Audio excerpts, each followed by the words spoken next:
Hello, welcome back to my channel. അപ്പോൾ ഇന്നതേ ഈസ്റ്ററിൻ്റെ തലേന്നാൾ ശനിയാഴ്ചയിലത്തെ വിശേഷമാണ് കേട്ടോ. അപ്പോൾ ദേ പതിവുപടി നമുക്കറിയാലോ, ഈസ്റ്ററിൻ്റെ തലേ ദിവസം ആകുമ്പോൾ നമ്മൾ ക്രിസ്ത്യാനികളുടെ വീട്ടിലൊക്കെ ഈസ്റ്ററിൻ്റെ ഉള്ള ഒരുക്കങ്ങളാണ്. ഫുഡ് തയ്യാറാക്കൽ, പള്ളിയിലേക്ക് പോകാനുള്ള പുറപ്പാട്, അങ്ങനെ ഭയങ്കര തിരക്കുള്ളൊരു ദിവസവും.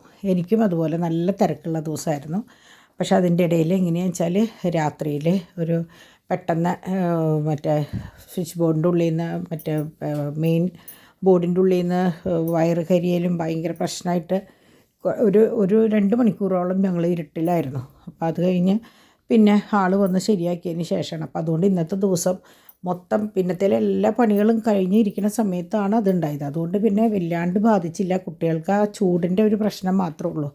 അറിയാലോ, ഈ സമയത്തൊക്കെ 2 മണിക്കൂർ കറണ്ട് ഇല്ലാത്ത അവസ്ഥ. അപ്പോൾ അങ്ങനെ രാവിലെ ഞങ്ങൾക്ക് എന്തായിരുന്നു, ഇന്ന് ഉപ്പുമാവായിരുന്നു കേട്ടോ. ഉപ്പുമാവൊക്കെ കഴിച്ചതേ അപ്പനും മോനും. ഇന്ന് അപ്പനല്ല, ഡോൺ ഇന്ന് ശരിക്കും പുലർച്ചെ ഒരു 4:45 ആയിട്ടുണ്ട് വരുമ്പോൾ. അപ്പോൾ അവൻ കിടന്നുറങ്ങുമായിരുന്നു. ഞാനാണ് വന്ന് വാതിൽ തുറന്നു കൊടുത്തത്. അതുകൊണ്ട് തന്നെ എന്താ പറയുക, അത് കഴിഞ്ഞ് കിടന്ന് ഒറ്റ ഉറക്കം ഉറങ്ങിപ്പോയി. എണീക്കാനും ലേറ്റായി.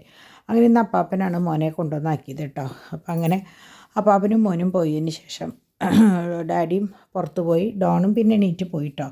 അത് കഴിഞ്ഞ് ഞങ്ങളുടെ പണികളിൽ ഏർപ്പെട്ടു. അപ്പോൾ ഇത് നമ്മുടെ പള്ളിയിൽ നിന്ന് എല്ലാ വീടുകളിലേക്കും ഇടവക പള്ളിയിൽ നിന്ന് അന്നദവെള്ളം കൊടുത്ത് തന്നിട്ടുള്ളതാണ് കേട്ടോ.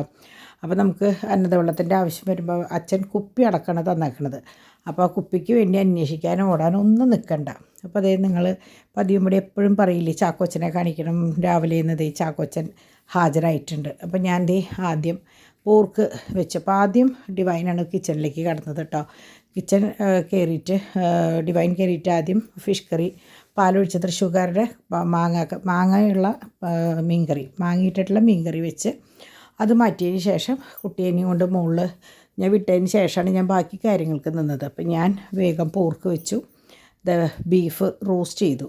അപ്പോൾ നമ്മുടെ മല്ലിയിലയുടെ സെമി ഗ്രേവിയിൽ, മുഴുവൻ വറുത്തിട്ടല്ല, വെറുതെ സെമി ഗ്രേവിയിൽ. അപ്പോൾ ഇന്ന് ആരോ വീഡിയോയിൽ ചോദിച്ചിട്ടുണ്ടായിരുന്നു മല്ലിയില എത്ര ദിവസം ഇരിക്കും എന്നൊക്കെ. ഇതിപ്പോൾ നിങ്ങൾ കണ്ടിട്ടുണ്ടാവും.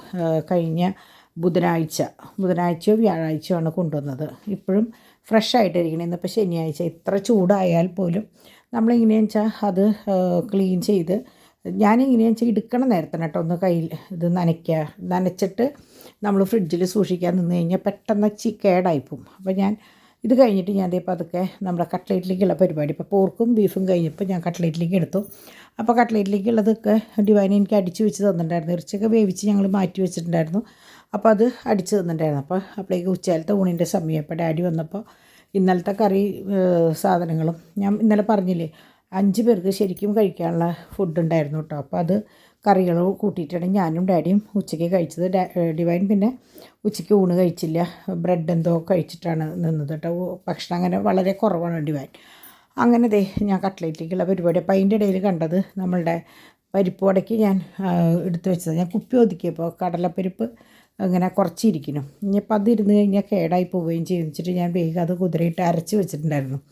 ഉച്ചതിരിഞ്ഞ് എപ്പോഴെങ്കിലും ചെയ്യാമല്ലോ എന്ന് വിചാരിച്ചിട്ട്. അപ്പോൾ ഇത് കട്ട്ലേറ്റിലേക്കുള്ളതാണ്. മസാലയും ഉരുളക്കിഴങ്ങ് മുട്ട അടക്കം അടിച്ച് ഞാൻ പാത്രത്തിലാക്കി വെച്ചു. മറ്റേത് എങ്ങനെയാണെന്ന് വെച്ചാൽ പിന്നീട് വയ്ക്കാൻ ഇത് ഫ്രീസറിലേക്കും വെച്ചു. അപ്പോൾ ഇപ്പോൾ എന്താ പറയുക, ചില കുട്ടികൾ ചോദിക്കാറുണ്ട് എന്നും കട്ട്ലേറ്റ് ഉണ്ടാക്കുമ്പോൾ ഭാരമല്ലേന്ന്. ഇതിങ്ങനെ ചെയ്ത് വെച്ചാൽ ഒരു പണിയും ഇല്ല കേട്ടോ. ഉരുളക്കിഴങ്ങ് നിങ്ങൾ വേവിച്ച് ഉടച്ച് ഒരു പാത്രത്തിലാക്കി വയ്ക്കുക. കീമ ഇതുപോലെ, ഇറച്ചി ഇതുപോലെ അടിച്ച് ഒരു പാത്രത്തിലാക്കി വയ്ക്കുക. പിന്നെ മസാല ഇട്ടിട്ടുള്ളതാണ് ഈ ഇരിക്കുന്നത്. അപ്പോൾ അങ്ങനെ ആയിക്കഴിഞ്ഞാൽ ഇനിയിപ്പോൾ എങ്ങനെയാണെന്ന് വെച്ചാൽ കട്ട്ലേറ്റ് ഉണ്ടാക്കണം തോന്നിക്കഴിഞ്ഞാൽ ഇത് രണ്ടും കൂടി മിക്സ് ചെയ്ത് ഒരു മുട്ട അടിച്ച് ഒഴിച്ച് കഴിഞ്ഞാൽ നിങ്ങൾക്ക് കട്ട്ലേറ്റായി. അപ്പോൾ ചെയ്യുമ്പോൾ ഒറ്റയടിക്ക് ചെയ്താൽ മതി. അപ്പോൾ ഇത് നമ്മുടെ പരിപ്പുവടയുടെ മാവാണ് കേട്ടോ. അപ്പോൾ ഞാനിതും ഫ്രിഡ്ജിലേക്ക് എടുത്ത് മാറ്റി വെച്ചു. അപ്പോൾ നമുക്ക് ആവശ്യമുള്ളപ്പോൾ എടുത്താൽ മതിയല്ലോ എന്ന് വിചാരിച്ചിട്ട്. അപ്പോൾ ഇന്നും കൂടെ ഉള്ളൂ ഇവർക്കുള്ള സ്ഥാനം ഇവിടെ. അതായത് പപ്പടം, കൊണ്ടാട്ടം, അച്ചാർ, ഇഞ്ചമ്പുളി അല്ല, കോഴിക്കോട്ടത്തെ ഒരു സംഭവം, പിന്നെ അച്ചാർ, ജാം, ഇതൊക്കെ ഇന്നത്തോട് കൂടിയിട്ട് ഇവിടുന്ന് പതുക്കെ സ്ഥാനക്കയറ്റം കിട്ടും അവർക്ക് കേട്ടോ. അപ്പോൾ അങ്ങനെ ഇതാ ഫ്രിഡ്ജിലത്തെ കാര്യങ്ങളൊക്കെ ഒതുക്കി. അപ്പോൾ മല്ലിയിലയും പുതിനയില, പിന്നെ ഇഞ്ചി അടിച്ചത്, വെളുത്തുള്ളി നന്നാക്കിയത്, ചുവന്നുള്ളി നന്നാക്കിയത്, ഇതെല്ലാതും റെഡിയാക്കി. ഈ വക കാര്യങ്ങളൊക്കെ ഡിവൈനാണ് കേട്ടോ ചെയ്തത്. അപ്പോൾ അങ്ങനെ എല്ലാ കാര്യങ്ങളും കുട്ടികൾ 2 പേരുണ്ടെങ്കിലും തോമു പ്ലേ സ്കൂളിലേക്ക് പോണ കാരണം ഞങ്ങൾക്ക് കുറേ സമയം കിട്ടും. ചാക്കോച്ചൻ ചില നേരത്തൊന്ന് വാശി പിടിക്കും, എന്നാലും മിക്കവാറും ഡാഡിയുടെ കൂടെ ആകുമ്പോൾ പിന്നെ അവൻ അത് ഇഷ്ടമാണ് അവന്. അപ്പോൾ അങ്ങനെ ഇതൊക്കെയാണ് ഞങ്ങളുടെ ഈസ്റ്ററിൻ്റെ പരിപാടികൾ ഓരോന്ന്. ഇവിടെ ഇന്നലെ നിങ്ങൾ കണ്ടിട്ടുണ്ടാവും, ഇന്നലെ വരെ നിറച്ച് ചെപ്പുകളായിരുന്നു. അപ്പോൾ ഒരു കുട്ടി പറയുകയും ചെയ്തു 6 മാസം കൂടുമ്പോൾ ഒതുക്കിയ ചെപ്പ് ഉണ്ടാവില്ലായിരുന്നു. പക്ഷെ ഞങ്ങൾക്ക് എങ്ങനെയാണെന്ന് വെച്ചാൽ ഈ ഇറച്ചി മീൻ നോയമ്പ് കാലം കഴിഞ്ഞ് കഴിഞ്ഞാൽ ഞങ്ങളുടെ ചെപ്പുകളൊക്കെ പതുക്കെ ഫ്രിഡ്ജിൽ കയറും. ഇതിപ്പോൾ ഞാൻ അക്കിക്ക് കൊണ്ടുപോകാൻ വേണ്ടി വെച്ചിട്ടുള്ളതാണ് കേട്ടോ, കുറച്ച് ചെപ്പുകൾ. അപ്പോൾ അങ്ങനെ ഉച്ചകാലത്തെ എല്ലാ പരിപാടിയും കഴിഞ്ഞ് ആകെ ക്ലീൻ ചെയ്തു. അപ്പോൾ ഡിവൈൻ എങ്ങനെയാണെന്ന് വെച്ചാൽ ക്ലീൻ ചെയ്യുമ്പോൾ സാനിറ്റൈസർ വരെ ഇട്ടിട്ടാണ് കേട്ടോ പാദ്യമ്പുറമൊക്കെ തുടയ്ക്കുക. അപ്പോൾ നല്ല മണം, അല്ലെങ്കിൽ ഇറച്ചിയുടെയും മീൻ്റെയും മണം വരണ്ടാന്ന് വെച്ചിട്ട് ഡോണാന്ന് വെച്ചാൽ പ്രത്യേകിച്ച് മീൻ്റെ മണമൊന്നും തീരെ പിടിക്കില്ല അവന്. അപ്പോൾ എപ്പോഴും സാനിറ്റൈസർ ഇട്ടിട്ടാണ് നമ്മൾ അവിടെയും കൂടിയും തുടയ്ക്കുക. അപ്പോൾ നല്ലൊരു മണമാണ്. അപ്പോൾ അങ്ങനെ നമ്മുടെ 4ാമത്തെ ദിവസം, ഇതെനിക്ക് തോന്നുന്നു ചൊവ്വാഴ്ചയോ ബുധനാഴ്ചയോ കാലത്താണ് നമ്മൾ ഇത് ഇട്ടത്. ബുധൻ വ്യാഴം വെള്ളി ശനി 4 ദിവസമായപ്പോഴേക്കും ശരിക്കും ചുക്ക് പോലെ കിടന്ന് ഉണങ്ങിയിട്ടാവും. ചുക്ക് പോലെ എന്ന് പറയുന്നത് നല്ലോണം നട്ടാവും ഉണങ്ങി. അപ്പോൾ ഇനി ഞാൻ ഇന്ന് ഇതെടുത്ത് പാത്രത്തിലാക്കി ഫ്രിഡ്ജിൽ വയ്ക്കാമെന്ന് വിചാരിച്ചിട്ടാണ്. എന്നിട്ട് പിന്നെ വേണമെങ്കിൽ 2 ദിവസം കഴിയുമ്പോൾ ഒന്നെടുത്ത് വെയിലത്തിട്ടിട്ട് നല്ലോണം ഉണക്കാം. കാരണം ഞാൻ ഇന്ന് ഫ്രിഡ്ജിലെടുക്കാൻ കാരണം നാളെ ഞാനിവിടെ ഉണ്ടാവില്ല, അക്കയുടെ വീട്ടിലാണ് പോവുക. അപ്പോൾ ഇതിപ്പോൾ പുറത്ത് വെച്ചാൽ വെയിലും കൊള്ളില്ല, അകത്ത് വെച്ചാൽ ആവുകയും ചെയ്യും. അപ്പോൾ ഞാനെന്ത് കാണിച്ചു വെച്ചാൽ ഒരു 90% ഉണങ്ങിയിട്ടുണ്ട്. അപ്പോൾ ഞാനതൊരു ബോക്സിലാക്കി പതുക്കെ ഫ്രിഡ്ജിലേക്ക് വയ്ക്കാമെന്ന് വിചാരിച്ചേക്കാം. അങ്ങനെ വെച്ചു കേട്ടോ. അപ്പോൾ അങ്ങനെ ഡിബിളുടെ റൂമിൽ എനിക്കൊന്നും ചെയ്യേണ്ടി വന്നില്ല. അവിടെ ഞങ്ങൾ 2 കൂടിയിട്ട് എൻ്റെ റൂം ഒതുക്കാനായിട്ടിരുന്നു. അപ്പോൾ നമ്മുടെ ചാക്കോച്ചനെ ഞാൻ അധിക ഭാഗം ബിസിനസ്സിൻ്റെ കാര്യത്തിലിരിക്കുമ്പോൾ നിങ്ങൾക്കറിയാലോ എൻ്റെ കാലിൻ്റെ അവിടെ മൂപ്പരുടെ ഇരിപ്പ്. അപ്പോൾ അവനോട് അതും ഇതൊക്കെ കാണിച്ച് പിടിച്ച് വരുമ്പോൾ അവന് ഭയങ്കര സന്തോഷമാണ് കേട്ടോ. അപ്പോൾ ഇത് നമ്മുടെ കരിമണിയുടെ പലതരത്തിലുള്ള വളകളുണ്ട്, ബ്രേസ്ലെറ്റുകളുണ്ട്, അങ്ങനെ പലതുകൊണ്ട് പല ഡിസൈനുണ്ട്. പക്ഷേ എങ്ങനെയാണെന്ന് വെച്ചാൽ ചോദിക്കുന്ന ഡിസൈനാവില്ല കിട്ടുക. ഇതൊക്കെ ഇങ്ങനെ എന്താ പറയുക, വലിയൊരു ചെയിനിൽ നിന്ന് കട്ട് ചെയ്ത് സൈസിന് വെക്കുകയാണ് ചെയ്യുക കേട്ടോ. അപ്പോൾ അങ്ങനെ നമ്മുടെ ചാക്കോച്ചൻ ഇങ്ങനെ ഇരിക്കുക വിശേഷങ്ങളും കണ്ടിട്ട്. അപ്പോൾ ഡിവൈൻ ബാക്കിയുള്ള കാര്യങ്ങൾക്ക് വേണ്ടി നിന്നു കിച്ചണിൽ. കാരണം രാവിലെ ഞങ്ങൾ പിടിയും ചിക്കൻ കോഴിക്കറിയാണ് വിചാരിച്ചിരിക്കണേ. അപ്പോൾ ഡിവൈൻ അതിൻ്റെ പണികൾക്ക് വേണ്ടിയിട്ട് അങ്ങോട്ട് കടന്നു. അങ്ങനെ ഞങ്ങളുടെ ഒരുവിധം പണികളൊക്കെ ഇങ്ങനെ കഴിഞ്ഞിരിക്കുമ്പോൾ ഞാൻ പറഞ്ഞു, ഞാനെന്നാൽ ഇനിയിപ്പോൾ എൻ്റെ ആവശ്യമില്ലല്ലോ, ഞാൻ കിച്ചൺ ഒതുക്കാമെന്ന് പറഞ്ഞിട്ട് ബെഡ്റൂം ഒതുക്കാൻ വേണ്ടിയിട്ട് ഞാൻ പതുക്കെ ബെഡ്റൂമിലേക്ക് പോയി. അപ്പോൾ ഡോൺ വേഗം വന്നു കേട്ടോ. അപ്പോൾ ഇത് ഇവിടെ തോമു പ്ലേ സ്കൂളിൽ നിന്ന് വന്ന വരവാണ്. അപ്പാപ്പനാണ് കേട്ടോ പോയി കൊണ്ടുവന്നത്. അപ്പോൾ അത് കഴിഞ്ഞ് സവോള മൊത്തം പാത്രത്തിൽ സ്റ്റീലിൻ്റെ ഉരുളിയിലേക്ക് ആക്കി നോക്കിയപ്പോൾ നല്ലോണം ഉണങ്ങിയിട്ട്. ഇപ്പോൾ ഞാനിപ്പോൾ വോയിസ് ഓവർ കൊടുക്കണ അല്ലെങ്കിൽ ശരിക്കും കിളിയിൽ എന്നുള്ള ശബ്ദം കേൾക്കാം.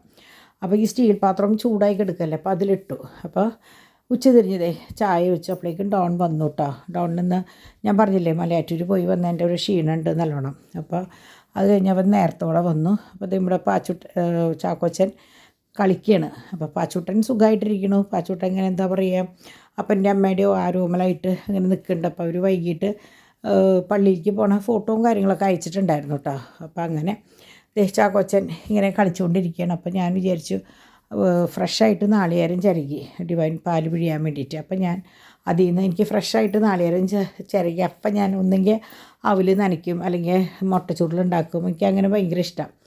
അങ്ങനെ ഞാൻ ഒരേ തുണ്ടവിൽ നനച്ച് അത് കൊടുത്ത്, പിന്നെ അപ്പോഴാണ് ഓർത്തത് നമ്മുടെ പരിപ്പ് വടയ്ക്ക് അടിച്ചു വെച്ചിട്ടുള്ളത്. വേഗം എടുത്ത് അതും ഉണ്ടാക്കി. ഒക്കെ ഈ 2 ഉള്ളൂ, വളരെ കുറേശ്ശെ, അല്ലാണ്ട് കുറേയൊന്നുമില്ല കേട്ടോ. അങ്ങനെ തുണികളൊക്കെ കൊണ്ടുവന്നിട്ട് ഞാൻ വിചാരിച്ചു ഇനിയിപ്പോൾ ഞാൻ എൻ്റെ റൂം ഒതുക്കാം. ഇനിയിപ്പോൾ കിച്ചണിൽ എൻ്റെ ആവശ്യമില്ല, ഡിവൈനാണ് ബാക്കി കാര്യങ്ങൾ ചെയ്യുന്നത്. അപ്പോൾ ഞങ്ങൾ റൂം ഒതുക്കാനായിട്ട് ഞാൻ ഇങ്ങോട്ട് കടന്നതോടുകൂടി നമ്മുടെ ചാക്കോച്ചനും റൂമിലേക്ക് കൊണ്ടുവന്നു. അപ്പോൾ അങ്ങനെ ഞങ്ങളിവിടെ ചെയ്യുമ്പോഴാണ് പെട്ടെന്ന് പുറത്തുനിന്ന് ഭയങ്കര ഒച്ചയും ബഹളമൊക്കെ കേട്ടത്. അപ്പോൾ എന്തുട്ടാണാവോ എന്ന് ചെന്ന് നോക്കിയപ്പോഴാണ് ഞാൻ പറഞ്ഞില്ലേ ആകെ എന്താ പറയുക വയറ് ഷോർട്ടായിട്ട് കത്തിക്കൊണ്ടിരിക്കണം. അപ്പോൾ ആ പുക കണ്ടിട്ട് ഡിവൈൻ ഈ മണം കണ്ടിട്ട് എന്തുട്ടാണാവോ എന്ന് ചോദിച്ചു. ഡോൺ വിചാരിച്ചു കിച്ചണിൽ എന്തോ കരിയാണെന്ന്. ഞാനും ചാക്കോച്ചനും ഇതൊന്നും അറിയാണ്ട് ബെഡ്റൂമിൽ ഇങ്ങനെ ഒതുക്കിക്കൊണ്ടിരിക്കുകയായിരുന്നു. അങ്ങനെ പെട്ടെന്ന് പോയിട്ട് മെയിൻ സ്വിച്ച് ഓഫ് ചെയ്തു. പിന്നെ ഞങ്ങൾ ശരിക്കും 2 മണിക്കൂർ അന്ധകാരത്തിലായിരുന്നു. അതായത് ഡാഡി പോയിട്ട് നിങ്ങൾ കണ്ടല്ലോ 2 ദിവസം മുമ്പ് സാധനങ്ങൾ വാങ്ങി വെച്ചിട്ടുണ്ടായിരുന്നത്, പക്ഷെ അത് ചെയ്യാനായിട്ട് വന്നിട്ടുണ്ടായിരുന്നില്ല. അപ്പോൾ തൽക്കാലം എന്തോ ഒരു ഡൈപ്പറാണ് ചെയ്ത് വെച്ചിട്ടുണ്ടായിരുന്നത്. എന്നിട്ട് പിന്നെ ഡോൺ പോയിട്ട് അവനെ കൊണ്ടുവന്നു. അപ്പോൾ ഷാജി മോനും കൂടിയിട്ടാണ് വന്നിട്ടുണ്ടായിരുന്നത്. അപ്പോൾ അവരത് ചെയ്യണ അവർ വരണ സമയം കൊണ്ട് ഞാൻ വേഗം രാത്രിയിലേക്കുള്ള കഞ്ഞിയാണ് നമ്മൾ പ്ലാൻ ചെയ്തിട്ടുണ്ടായിരുന്നത്. അപ്പോൾ ഞാൻ വേഗം ഗ്യാസുമ്മേ കഞ്ഞിയും പിന്നെ മുട്ട പൊരിച്ചു. ഇനിയിപ്പോൾ വേറെ ഒന്നും ചെയ്യാനുള്ള സമയമില്ല. മുട്ടയും പൊരിച്ച് പപ്പടം വറുത്ത് അങ്ങനെ മാറ്റി വെച്ചു. അത് കഴിഞ്ഞ് പ്രകാശമൊക്കെ വന്നു. അവ വന്ന് തൊട്ടതും നമ്മൾ എത്ര 16-17 വർഷമായിട്ട് ഷാജി ഇനിയെ നമ്മുടെ വീട്ടിലെല്ലാ കാര്യങ്ങളും ചെയ്യാം കേട്ടോ. അപ്പോൾ അങ്ങനെ എല്ലാം കഴിഞ്ഞ് പോയതിന് ശേഷം ഞാൻ പതുക്കെ അടുക്കളയുടെ ജനലേക്കൊന്ന് അടയ്ക്കാമെന്ന് വിചാരിച്ചിട്ട് പുറത്തിറങ്ങി. അപ്പോഴാണ് കണ്ടത് നമ്മളുടെ ആ സൈഡിലത്തെ ഗേറ്റ് മെയിൻ സ്വിച്ച് ഓഫാക്കിയിട്ട് അടച്ചിട്ടുണ്ടായിരുന്നില്ല. അപ്പോൾ അത് മറന്നു പോയാലുള്ള ദോഷം എന്താണെന്ന് വെച്ചാൽ ഇവരെ ഞാൻ അഴിച്ചിടുമ്പോൾ ഇവർ നേരെ മുറ്റത്തേക്ക് വന്ന് ഗേറ്റിൻ്റെ അവിടേക്ക് പോകും. അപ്പോൾ എപ്പോഴും അവിടുത്തെ ഗേറ്റ് നമ്മളെപ്പോഴും അടച്ച് ഒരു കൊളുത്തിട്ട് വയ്ക്കും, അല്ലെങ്കിൽ അവർ ചാടും. അപ്പോൾ ഞാനത് കണ്ടു നോക്കിയപ്പോഴാണ് കാണുന്നത് അത് തുറന്ന് കിടക്കുന്നത്. അപ്പോൾ ഇവന്മാർ ഇറങ്ങി ഓടി ശരിക്ക് മുറ്റത്തേക്ക് ഇറങ്ങും. അപ്പോൾ നമ്മൾ എവിടെയും പെട്ടെന്ന് നോക്കുമ്പോഴും കാണുക, അല്ലെങ്കിൽ വല്ല കാറിൻ്റെ മണ്ടയിലൊക്കെ ആണെങ്കിൽ നമ്മൾ കാണൂല. അങ്ങനെ ഞാൻ പുറത്തു കൂടെ വന്ന് വേഗം ഗേറ്റും കാര്യങ്ങളൊക്കെ അടച്ച് അകത്ത് കയറി. ഇപ്പോഴേ കംപ്ലീറ്റ് കഴിഞ്ഞു കേട്ടോ. നമ്മുടെ എന്താ പറയുക, സാധനങ്ങളൊക്കെ ക്ലീനായി. ഇപ്പം ഇന്നലത്തെ 2 ദിവസത്തെ ഇറച്ചിയുടെ പാത്രം, വെള്ളം നിറയ്ക്കൽ, എല്ലാ പരിപാടികളും കഴിഞ്ഞു. കിച്ചനും അതൊക്കെ ക്ലീൻ ചെയ്തു. ഭാഗ്യത്തിന് ആ കറണ്ട് പോയി ആ കറക്റ്റ് സമയത്താണ് പോണതിൻ്റെ മുമ്പാണ് ഡിവൈൻ കംപ്ലീറ്റ് കഴുകി വെച്ചിട്ടുണ്ടായിരുന്നത്. അതുകൊണ്ട് ഞങ്ങൾക്ക് വലിയ ഭാരം ഉണ്ടായില്ല. അപ്പോൾ കിടക്കുന്നതിന് മുമ്പായിട്ട് ഞാൻ കറികൾ ചൂടാക്കാനായിട്ട് ഒന്നും കൂടി ചൂടാക്കി. കാരണം ഇപ്പോൾ ഭയങ്കര ചൂടൊക്കെയല്ലേ. അപ്പോൾ എന്തെങ്കിലും കാരണവശാൽ അത് ചേത്തിയാവണ്ടെന്ന് വിചാരിച്ചിട്ട്. അപ്പോൾ ഇത് പരിപ്പോട ഉണ്ടാക്കിയ വെളിച്ചെണ്ണയാണ് അത് കേട്ടോ. ഇത് ചിക്കൻ കറിയാണ്. ഡിവൈൻ്റെ ചിക്കൻ കറി കാണാൻ ഭയങ്കര ഭംഗി ചൊക്കാന്നിരിക്കും കേട്ടോ, പക്ഷേ അത്ര എരിവൊന്നുമില്ല അങ്ങനെ. അപ്പോൾ ഇത് കോഴിയും പിടിയാണ്, പിന്നെ പിടിയാണ് കേട്ടോ, കോഴിയും പിടി. ഇത് പിടിയാണ്. ഇത് ചോറ് രാത്രി വെച്ചതിൻ്റെ ബാക്കിയാണ്. ഇത് ബീഫ് ഞാൻ തിളപ്പിച്ച് രണ്ടാമത് വെച്ചതാണ്. അതാ ഇതാണ് നമ്മുടെ പാച്ചു അവിടെ പോയിട്ട് പള്ളിയിൽ കിടന്ന് ഓടി നടക്കണ ഒരു ഇതാണ് കേട്ടോ. അവിടെ അവന് കിട്ടി. എവിടെ പോയാലും അവനൊരു ചേച്ചീനെ കിട്ടും കൂട്ട്. അപ്പോൾ അങ്ങനെ ഇന്നത്തെ അങ്ങോട്ട് പരിപാടികൾ ഭംഗിയായിട്ട് അങ്ങോട്ട് കഴിഞ്ഞു. ഇനിയിപ്പോൾ പ്രത്യേകിച്ച് കാര്യങ്ങളൊന്നുമില്ല. അപ്പോൾ മേശപ്പുറം ഒഴിഞ്ഞു. അതായത് നമ്മുടെ കൊണ്ടാട്ടം, പപ്പടം, അച്ചാർ, ഇഞ്ചമ്പുളി ഇതൊക്കെ അവിടെ നിന്ന് സ്ഥലം ഒഴിഞ്ഞു. ഇനിയിപ്പോൾ നാളെ തൊട്ട് നോൺ വെജ് ആണല്ലോ. പിന്നെ ആഴ്ചയിൽ 2 ദിവസമൊക്കെയാണ് നമ്മൾ നോയമ്പുണ്ടാവുക. മിക്കവാറും ബുധനും വെള്ളിയായിരിക്കും, അല്ലെങ്കിൽ ചൊവ്വയും വെള്ളിയായിരിക്കും. അത് ഓരോരുത്തർ എടുക്കുന്നതനുസരിച്ചാണ് കേട്ടോ. ചിലർ അന്തോണിസ് പുണ്യാളുടെയും ചിലർ ഔസേപ്പിതാവിൻ്റെ. അപ്പോൾ അതനുസരിച്ച് ഞങ്ങൾ ബാലൻസ് ചെയ്ത് അങ്ങോട്ട് പോകും. അങ്ങനെ മണി 11:30 ആയപ്പോൾ ഞാൻ വിചാരിച്ചു വേഗം പള്ളിയിലേക്ക് പോവാം. ഇനി അത് കഴിഞ്ഞിട്ട് വന്നിട്ടാവാമെന്ന് വിചാരിച്ചു. കാരണം വേറെ ഒന്നുമല്ല, ഇന്നിപ്പോൾ നമ്മുടെ പള്ളിയിൽ ഉയർത്താനായിട്ട് വെച്ചിട്ടുള്ള രൂപം നമ്മൾ കൊടുത്തിട്ടുള്ളതാണ്. ഈ വർഷം നമ്മളായിട്ട് കൊടുത്ത രൂപമാണ്. അപ്പോൾ ഞാൻ പറ്റിയെങ്കിൽ നിങ്ങൾക്ക് ഞാൻ അതിൻ്റെ ഫോട്ടോ നാളത്തെ വീഡിയോയിൽ കാണിച്ചു തരാം കേട്ടോ. അപ്പം അങ്ങനെ ഒരു കാര്യം ചെയ്യാനുള്ളൊരു സാഹചര്യം ദൈവം നമുക്ക് ഒരുക്കി തന്നു. അത് ഭംഗിയായിട്ട് ചെയ്തിട്ടുണ്ട്. അപ്പോൾ അത് ഞാൻ നാളെ കാണിച്ചു തരാം. നമ്മളുടെ രൂപം ഉയർത്തുന്ന രൂപമാണ് നമ്മൾ കൊടുത്തിട്ടുള്ളത്. അപ്പോൾ അങ്ങനെ ഇതൊക്കെയാണ് ഇന്നത്തെ വിശേഷം. അപ്പോൾ എല്ലാവർക്കും നല്ലൊരു ഈസ്റ്റർ ആഘോഷിക്കുന്നു. അപ്പോൾ എല്ലാവരും എന്താ പറയുക, സന്തോഷമായിട്ടിരിക്കുക. അപ്പോൾ എല്ലാവരുടെയും പ്രാർത്ഥനയിൽ ഞങ്ങളുടെ കുടുംബത്തെ ഉൾപ്പെടുത്തുക. അപ്പോൾ എല്ലാവർക്കും ഹാപ്പി ഈസ്റ്റർ. അപ്പോൾ പോയിട്ട് വന്നിട്ട് ബാക്കി വിശേഷങ്ങൾ, നാളത്തെ വിശേഷം നാളെ അക്കിയുടെ വീട്ടിലാണ്. അപ്പോൾ അവിടുത്തെ വിശേഷങ്ങളായിരിക്കും അധിക ഭാഗം കേട്ടോ. അപ്പോൾ എല്ലാവർക്കും ബൈ.